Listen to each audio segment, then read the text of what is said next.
Hi folks, we're back and we're cutting through the matrix. The League of Nations and the United Nations have departments of agriculture, for instance. They have a department for every equivalent department your federal governments have, your national governments, if I even use that obsolete word now.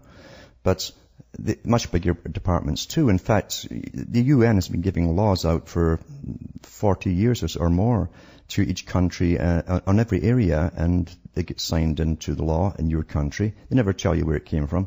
And they're running the world in most things. During World War II, for instance, the governments took over the agricultural supplies of countries involved in the wars, and they'd never really let it go once it was up. And they punished farmers who wouldn't give more rights away to the government for inspections and that kind of thing. They'd punish you. They wouldn't allow you to sell your milk. And then they'd give you little tidbits, little carrots, which you're awfully good at. And humans always jump at them too.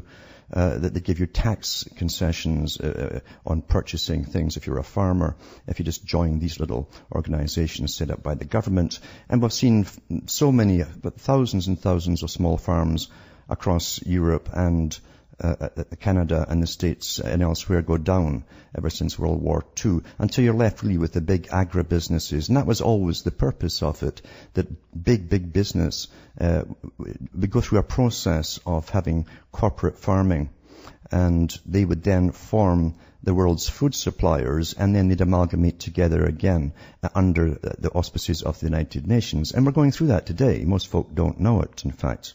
You have to understand the language, what they're talking about, and the history of where they wanted to go, written a long time ago. And at the United Nations Department of Agriculture, one of the heads of it, the CEO of it at the time, many years ago, said that farming was too important to be left to farmers. And that's the kind of system they want to bring in. It's a sort of communistic system for the masses, run by the fascists at the top. And they like communism because there's lots of bureaucracies and experts and levels right down to social workers who can run your lives for you. And that's really what you're going into today. Plus you have communitarian areas as well, where your community will have to go off eventually to the IMF or the World Bank and borrow money. And then all you in the community will be liable to pay it back. And you'll really pay, believe you me.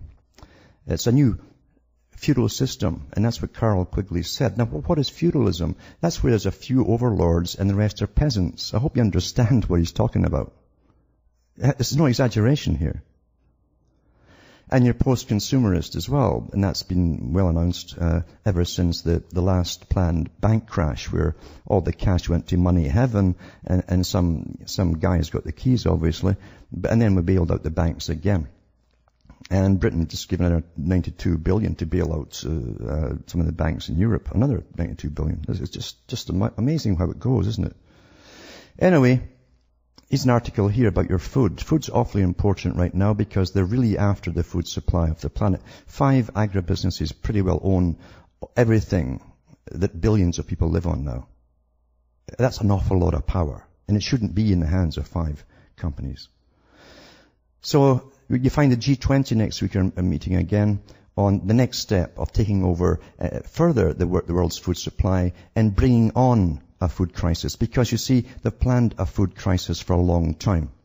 And then they'll turn around to all of us and say, it's all your fault, there's too many of you. You see? It's very simple, it's worked before.